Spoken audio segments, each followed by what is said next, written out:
Hi friends, எப்படி இருக்கீங்க? நல்லா இருக்கீங்க. நம்ம இன்றைக்கி என்ன பார்க்க போகிறோன்னா, போன வீடியோலேயே நம்ம சொல்லியிருந்தோம். நம்ம நிறைய ஹோம்ஒர்க் புறா ஹோம்ஒர்க் பட்டாக்கள் அப்டேட் காமிச்சிருந்தோம். அதை பார்த்துட்டு நிறைய பேர் நம்மகிட்ட கேட்டிருந்தீங்க. பர்சனலாகவும் கேட்டிருந்தீங்க, கமெண்ட்லேயும் கேட்டிருந்தீங்க. எப்போ லாங் டிஸ்டன்ஸ் புறா விட்டு எங்களுக்கு எப்போ வீடியோ போடுவீங்கன்ட்டு. நம்ம அது போகிறதுக்கு தான் ஃப்ரெண்ட்ஸ் ரெடி பண்ணிக்கிட்டு இருக்கோம். இன்னும் கொஞ்ச நாளில் போட்டுருவோம். நான் ஏன் இப்போவே கொண்டு இந்த 2 பட்டாவையும் பிடிச்சி கொண்டு போய் அந்த ரோடு முக்கில் விட்டோன்னா எங்கள் வீட்டுக்கு ரிட்டன் ஆயிடுவானுங்க. ஏன்னா எங்கள் வீட்டை சுற்றி ஒரு 100 மீட்டருக்கு இவங்க 100லேருந்து ஒரு 150 மீட்டருக்கு இவங்களுக்கு எங்களுக்கு வீடு தெரியும். விட்டோன்னா ரிட்டன் ஆயிடுவானுங்க. நான் அதை விட்டுட்டு கூட நான் 2 கிலோமீட்டர் 3 கிலோமீட்டர் தள்ளி விட்டேன், 3 நிமிஷத்தில் வந்துட்டேன்னு சொல்லலாம். ஆனால் அப்படி பண்ண மாட்டேன் ஃப்ரெண்ட்ஸ். ஏன்னா நான் அப்படி சொல்கிறத நம்பி நீங்கள் சில பேர் கொண்டு போய் விடுவீங்க. புறா மிஸ் ஆக சான்சஸ் இருக்குது. அதனால் நான் அப்படி பண்ண மாட்டேன். உங்களுக்கு நியாயமாக நான் வீடியோ போடுறேன். நான் இப்போ எதுக்காக டிலே பண்ணுறேன்னா, இப்போ இந்த 2 பட்டாவும் நான் வாங்கி கரெக்டாக ஒரு 20 days to 25 days தான் ஆயிருக்கு. இப்போவே நான் இந்த புறாக்களை பிடிச்சி கொண்டு போய் விடலாம். எங்கள் வீட்டிலேருந்து கொஞ்சம் தூரம் தான் விட்டால் ரிட்டன் ஆயிடுவானுங்க, பிரச்சனை இல்லை. ஆனால் இப்போ நான் அதுவே ஒரு 1 கிலோமீட்டர் 2 கிலோமீட்டர் டிஸ்டன்ஸ் கொண்டு போய் விட்றேன்னா கண்டிப்பாக மிஸ் ஆயிடுவானுங்க. அதனால தான் நான் கொஞ்சம் டிலே பண்ணிக்கிட்டு இருக்கேன். நீங்களும் அதே மாதிரி தான் ஃப்ரெண்ட்ஸ். நீங்கள் எடுத்தோடனே உங்கள் வீட்லேயே பிறந்த பட்டாவாக இருந்தாலும் சரி, கடையிலேருந்து வாங்கின பட்டாவாக இருந்தாலும் சரி, நிறைய பேர் சொல்லுவாங்க, 1 மாதம் நீங்கள் பட்டா கடையிலேருந்து வாங்கினாலும் சரி, வீட்டிலேருந்து பொறிச்சிருந்தாலும் சரி, 1 மாதம் தான், 1 மாதம் நீங்கள் எங்கே கொண்டு போய் விட்டாலும் உங்கள் புறா ரிட்டன் ஆகிரும் சொல்லுவாங்க. அப்படிலாம் கிடையாது ஃப்ரெண்ட்ஸ். நீங்கள் அந்த பட்டா பிறந்து 45 நாள் கழித்து அது எங்களுக்கு கண் தெளிய ஆரம்பிக்கும். கண் பிளாக்காக இருக்கும். அப்புறமா தான் உங்களோட ரிங்ஸ் கண்ணுக்கு வர ஆரம்பிக்கும். அதனால் அதுக்கப்புறமா கண் தெளிஞ்சு பக்கம் நம்ம வீட்டை பார்த்து பறக்கிறதுக்கு ரொம்ப டைம் எடுக்கும். நீங்கள் அந்த டைமில் போய் விடும்போது கண்டிப்பாக பட்டா புறா மிஸ் ஆகுது நிறைய சான்சஸ் இருக்குது. நான் அதனால தான் நானுமே அந்த மிஸ்டேக் பண்ணிடக்கூடாதுன்னு சொல்லிட்டு தான் நான் எந்த புறாவுமே இன்னும் விடலை. இப்போ நம்ம ஒரு எத்தனை மாதம் கழித்து விடணும்னு நான் சொல்கிறேன் ஃப்ரெண்ட்ஸ். கரெக்டாக ஒரு 2 மாதத்துலேருந்து 3 மாதம் 2 மாதம் உங்கள் வீட்டில் பழகினாலே போதும் ஃப்ரெண்ட். உங்கள் வீட்டில் பிறந்த புறாவாக இருக்கட்டும், இல்லைனா உங்கள் வீட்டில் நீங்கள் கடலில் பட்டா வேணும், உங்கள் வீட்டில் பழக்கப்படுத்தின புறாவாக இருக்கட்டும், எதுனாலும் சரி உங்கள் வீட்டில் எல்லாம் பழகி ஒரு 2 மாதம் கழித்து நீங்கள் டிஸ்டன்ஸ் விட ஆரம்பிங்க. அப்போது கண்டிப்பாக உங்கள் வீட்டுக்கு ரிட்டன் ஆகும். நான் இது ஸ்டெப் பை ஸ்டெப்பாக என்னோடய புது புறா அந்த ஹோம்ஒர்க் பட்டாங்கள் பண்ணுவேன். அப்படி பண்ணாமல் உங்களுக்கு கண்டிப்பாக வீடியோ போடுறேன் ஃப்ரெண்ட்ஸ். உங்களுக்கு வீடியோ போட்டு கிளியரான வீடியோ உங்களுக்கு போடுறேன். அது போக நிறைய பேர் கேட்டிருந்தது என்னென்னா, புது புறா வாங்கினா எப்படி வீட்டில் செட் பண்ண, நீங்கள் வீடியோ போட்டிங்க டெலிட் பண்ணிட்டீங்க, எங்களுக்கு புரிய மாட்டேங்க நிறைய பேர் கேட்டிருந்தீங்க. நான் தான் இந்த வீடியோ மேக் பண்ணிக்கிட்டு இருக்கேன் ஃப்ரெண்ட்ஸ். அன்றைக்கே சொன்னேன் மேக் பண்ணுறேன்னு, இன்னும் மேக் பண்ணலை. அந்த வீடியோ கொஞ்சம் லென்த்தாக போகுது ஃப்ரெண்ட்ஸ். கரெக்டாக நான் பார்த்து உங்களுக்கு கரெக்டான வீடியோ அப்லோட் பண்ணுறேன். இப்போ பாருங்கள், எல்லா புறாவுமே நம்ம இப்போ வந்துட்டானுங்க. ஏன்னா இவனுக்கு மேலே நிற்கிற எல்லாமே பறக்கிற புறா ஃப்ரெண்ட்ஸ். அதில் ஒரு பியூட்டி ஒம்பரம் 2 பியூட்டி ஒம்பரம் நிற்கிறானுங்க. ஒன்று தான் நிற்கிறான், ஒருத்தன் உள்ள அடையில் உட்காந்துட்டானுங்க. அவன் மட்டும் பறக்க மாட்டான். சும்மா அந்த கூண்டு மேலே நிற்கிற சரி, அவன் வெளியெலாம் பறக்க மாட்டான். மீதி எல்லாமே அந்த சில்வர், சிராஜ், ஆஸ்திரேலியன் இவங்க ஃபேன்சி பறக்காது ஃப்ரெண்ட்ஸ் மேக்ஸிமம். ஆனால் அதுவே இந்த சாதா புறா காலிலேருந்து ரெக்க இருக்கும், அவனாம் பறப்பான். இவனுங்க மட்டும் பறக்க மாட்டானுங்க. அதான் பியூர் ஃபேன்சி பறக்காது ஃப்ரெண்ட்ஸ். கிராஸ் பறக்கும். உங்களுக்கு இப்போ பக்கத்துலேருந்து காமிக்க அந்த ஃபேன்சியை. இதான் இப்போ வாங்க ஃப்ரெண்ட்ஸ், நான் என்னோடய ஹோம்ஒர்க் உங்களுக்கு பக்காவாக காமிக்க. நான் எத்தனை ஹோம்ஒர்க் வச்சுருக்கேன்னு நிறைய பேர் கேட்கிங்க. இப்போ பாருங்கள், நான் இது ஒரு ஹோம்ஒர்க் ஃப்ரெண்ட்ஸ். இது ஒன்று, அந்த இடத்துல இந்த 5மே இந்த இதை தவிர்த்து இது எல்லாம் ஹோம்ஒர்க் தான் ஃப்ரெண்ட்ஸ். ஒன்று, இது ஒரு checker homework, checker with white homework. இது பியூர் பிளாக் ஹோம்ஒர்க். இது பியூர் ஒயிட் ஹோம்ஒர்க். இது டார்க் செக்கர் ஹோம்ஒர்க். அப்புறமா இது அது சாக்லேட் கலர் ஹோம்ஒர்க். மொத்தம் 5 ஹோம்ஒர்க் வச்சுருக்கேன் ஃப்ரெண்ட்ஸ். இவனோட பிள்ளைங்க தான் நீங்கள் போன வீடியோவில் கிளியராக பார்த்துருப்பீங்க. அவனுங்க இப்போ உள்ளே போயிட்டானுங்க. அவனுங்க வீடியோவில் காமிக்க முடில. இருங்க பார்ப்போமா, எங்கே நிற்கானுங்க?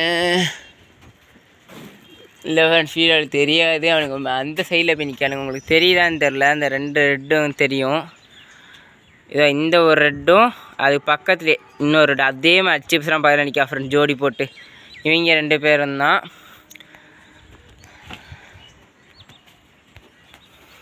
இவங்க 2 பேரும் தான் ஃப்ரெண்ட்ஸ். இவனோட பிள்ளைங்க தான் அந்த 2 பேரும். இவன் அதோட மேல் இதோட ஃபீமேல் பூனை பிடிச்சிட்டு போயிட்டு என் ஃப்ரெண்டு வீட்டில் தான் நின்றுச்சு. அதெல்லாம் பூனை பிடிச்சிட்டு போயிட்டு நான் எடுத்துகிட்டு வந்திருக்கேன். இப்போது நான் இதுக்கு எது பேர் போட்டிருக்கேன்னா அந்த டார்க் செக்கர் தான். நான் அதை பேர் போடானா இது புதுசாக ஒரு ஃபீமேல் இதே கலர் வாங்கணும்னு நினச்சேன். எனக்கு வந்து கிடைக்கல. சொல்லப்போனால் இந்த ஃபீமேலும் இதுவும் தான். இந்த ஃபீமேல் வந்து எத்தனைனா இதுவும் தான் ஃப்ரெண்ட்ஸ் ஃபீமேல் என்கிட்ட. இப்போ அதுக்கு இந்த 2 தான் ஹோமர் வந்து ஃபீமேல், மீது 3 மேல் இருக்குது, 2 ஃபீமேல் இருக்குது. நான் வந்து இந்த கலரில் தான் வாங்க நினச்சேன், ஒயிட்டு பிளாக்கு ரெட்டு. இதுக்குள்ள 3 ஃபீமேல் வந்து ஒயிட்டு பிளாக் ரெட்லேருந்து வாங்கணும்னு நினச்சேன், கிடைக்கல எனக்கு. அதனால் நான் வந்து என்ன செஞ்சுட்டேன்னா இந்த செக்கர் வித் ஒயிட், அதாவது இதில் வந்து லைட்டாக ஒயிட் இருக்கும், அதனால் ஒயிட்டுக்கு வந்து பேர் போட்டுக்கலான்னு வாங்கினேன். அதுக்கு மேலே இது வந்து டார்க் செக்கர். இது வந்து டார்க் செக்கருங்கும்போது அதாவது டார்க் ப்ளூவில் வந்து செக்கர். இது மேலே லைட்டாக பிளாக் டாட்ஸ் வரும். அதனால் நான் வந்து இது நினச்சேன்னா பிளாக்குக்கு வாங்கி போடுவோம். இது கிட்டத்தட்ட ரெக்க ஃபுல்லாக லைட்டாக பிளாக் மாதிரி தான் இருக்கும். அதுக்கு போட்டால் கொஞ்சம் பிளாக் கலர் பட்டா வந்து இறங்கும். செக்கர் வித் பிளாக்குங்கும் போதும் ஓரளவுக்கு பிளாக் கலர் பட்டா இறங்கும். இதில் வந்து ஒயிட் வித் செக்கர்னால, லைட் செக்கர்னால ஒரு சிக்கு வந்து செக்கர்லேயே ஒரு சிக்கு வந்து ஒயிட்லேயும் பொறிக்கும், நமக்கு ஈஸியாக இருக்கும்னு நினச்சி வாங்கினேன். ஆனால் நான் வாங்கினதுக்கு அப்படியே உல்ட்டாவாக நடந்துச்சு.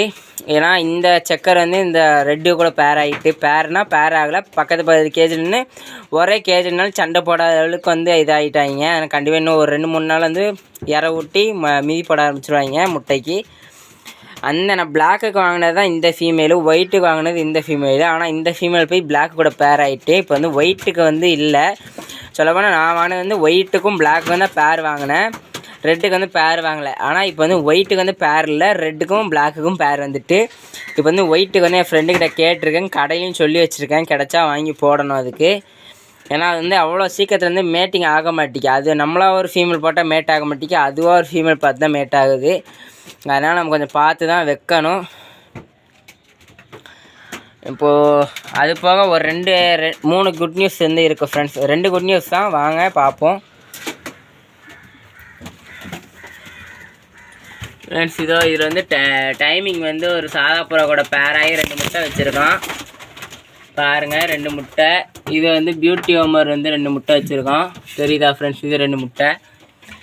எவனும் முட்டை எனக்கு தெரிஞ்சு வைக்கலை, அப்படியே பார்த்துட்டே வருவோம் ஃப்ரெண்ட்ஸ், எவனா முட்டை வச்சுருக்கானான்ட்டு. எனக்கு அன்றைக்கி இதில் வச்ச மாதிரி ஞாபகம் இருந்துச்சு, இந்த பிளாக் நிற்கிற கேஜில் இல்லை முட்டை. திடீர்னு தோணுச்சு அந்த இடத்துல முட்டை வச்ச மாதிரி. ஏன்னா ரொம்ப நாள் அந்த பிளாக் வந்து அதில் அட உட்காந்த மாதிரியே இருக்கான். இதில் வந்து செடி போட்டு வச்சுருக்கேன், எதுக்குன்னா இவங்க சாப்பிட்றதுக்கு. ஆனால் எனக்கு சாப்பிட்ற மாதிரி தெரில, அது நேரத்துலேருந்து அப்படியே தான் ஃப்ரெண்ட்ஸ் கிடக்கு. ஃப்ரெண்ட்ஸ் இந்த கேஜ் பார்த்தோன்னே உங்களுக்கு தெரிஞ்சிருக்கும், இதில் ஒரு சிக்கு இருந்துச்சு, அந்த சிக்கு இப்போ உங்களுக்கு காமிக்க வாங்க.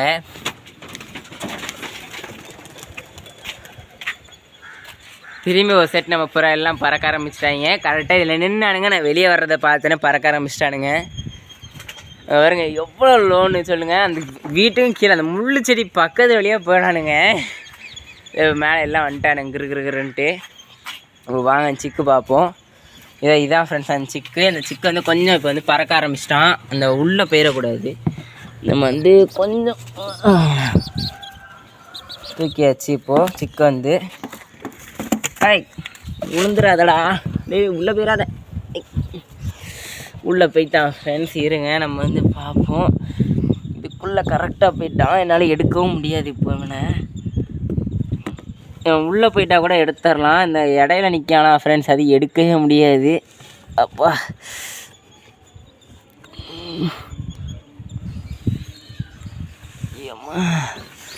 எப்பாடா உள்ளே போயிட்டான் ஃப்ரெண்ட்ஸ். இருங்க நம்ம உள்ளே கை விட்டு எடுப்போம். ரொம்ப ஆட்டம் காமிக்கான் ஃப்ரெண்ட்ஸ் நமக்கு. இப்போ இங்கே வந்துட்டான், உங்களுக்கு தெரியுதான்னு தெரில. இருங்க நான் பிடிச்சிட்டு உங்களுக்கு காமிங்க. பிடிச்சிட்டேன். இப்போ வாங்க அந்த வலையில் வச்சிடும். வலையில் வச்சுட்டு இவன் கீழே குதிச்சா கூட பிரச்சனை இல்லை.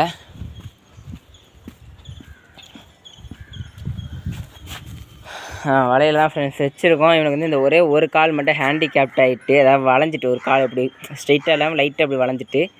ஆனால் ஐயா கொஞ்சம் கால் நொண்டி நடப்பான், மற்றபடி ஐயா செம்மையாக நிற்பான். இதில் வந்து பார்த்திங்கன்னா ஐயா இந்த இடமும் மட்டும் பிளாக்கு. ஆனால் இதோட அம்மாவுக்கும் சரி இதோட அப்பாவுக்கும் சரி பிளாக் கிடையாது. இதோட அப்பா உங்களுக்கு காமிக்க பாருங்கள், அதான் அந்த ரெட் சிராஜ் தான் ஃப்ரெண்ட்ஸ் இதோட அப்பா. அதாங்க பாருங்கள், அந்த ரெட் சிராஜ் போகிறானா அதான் இதோட அப்பா. அதுக்கு பிளாக்கே கிடையாது, ஒரு டாட்டு கூட அதுக்கு பிளாக் கிடையாது. இதோட அம்மா வந்து எப்படின்னா இதே பியூர் ஒயிட்டு மாதிரி தான் ஃப்ரெண்ட்ஸ். கரெக்டாக அதோட அம்மா வந்து என்ன கண்டுபிடிக்க முடியாது, ஏன்னா எல்லாம் நிறைய ஒயிட் இருக்கனா எது அதோட அம்மா என்ன கண்டுபிடிக்கணும்னா பியூர் ஒயிட்டாக வந்து வரும் ஃப்ரெண்ட்ஸ். இந்த மாதிரி பியூர் ஒயிட் வரும். அந்த ரெட் அதுக்குள்ளே காணாமல் போயிட்டான், உள்ளே ஒயிட்டான்னு நினைக்கிறேன் ஃப்ரெண்ட்ஸ். இருங்க காமிக்கதோ நிற்காம பாருங்க. இதுதான் அதோட அப்பா, பியூர் ரெட்டில் சிராஜ், ரெட் சிராஜுவேன். இவனும் சாதா புறாவும் சேர்ந்து தான் அந்த பட்டை வந்து பிறந்தான். பாருங்க செம்மையாக நிற்பான் மாட்டுக்கு. சூப்பரான பட்டா, எனக்கு ரொம்ப பிடிக்கும். இவனை உடனே கேமராமேன் காமிச்சிருப்பான் வீடியோவில். பாருங்கள் நல்லா நிற்பான். கீழே மட்டும் கொஞ்சம் பச்சையாக இருக்குது பார்த்திங்கன்னா தெரியும். எதனாலனா நம்ம கூண்டு கீழே வந்து தார்பால் தான் போட்டிருக்கோம், அதனால இவனுக்கு வந்து பச்சையாகிட்டு கீழே ஃபுல்லாக அழுக்குப்பட்டு. அந்த கால் இன்னும் ஒழுங்காக இல்லை, ஆனாலும் பறக்கிறதுக்கு ட்ரை பண்ணுறான். சூப்பரான இதுக்கு பாருங்கள். அந்த ரெக்கையே எனக்கு வந்து கொஞ்சம் வந்து இதாக தான் இருக்கும். இன்னும் கொஞ்ச நாள் போக போக சரியாயிருவான்னு நினைக்கிறேன். அதான் டெய்லி விட்டமின் மருந்து கொடுத்துக்கிட்டு இருக்கேன். அப்படி போக போக சரியாயிருவான்னு நினைக்கிறேன். கிரிட்டெல்லாம் இப்போ தான் ஊட்டி விட்டுக்கிட்டு இருக்கேன் இவனுக்கு. அப்படியே உடம்பு கொஞ்ச நாளாக தேருன்னு நினைக்கிறேன். தேர்னதுக்கப்புறம் உங்களுக்கு வந்து வீடியோவில் காமிக்கேன் ஃப்ரெண்ட்ஸ். ஓகே ஃப்ரெண்ட்ஸ், நான் இதோட இந்த வீடியோ முடிச்சுக்கிறேன். ஏதாவது டவுட்னா கீழே கமெண்ட்ஸில் கமெண்ட் பண்ணுங்கள். இந்த வீடியோஸ்னால் லைக் பண்ணுங்கள், ஷேர் பண்ணுங்கள். மறக்காமல் நம்ம சேனலை சப்ஸ்கிரைப் பண்ணிடுங்க ஃப்ரெண்ட்ஸ். ஓகே ஃப்ரெண்ட்ஸ், பாய். நம்ம நெக்ஸ்ட் வீடியோவில் பார்ப்போம் ஃப்ரெண்ட்ஸ்.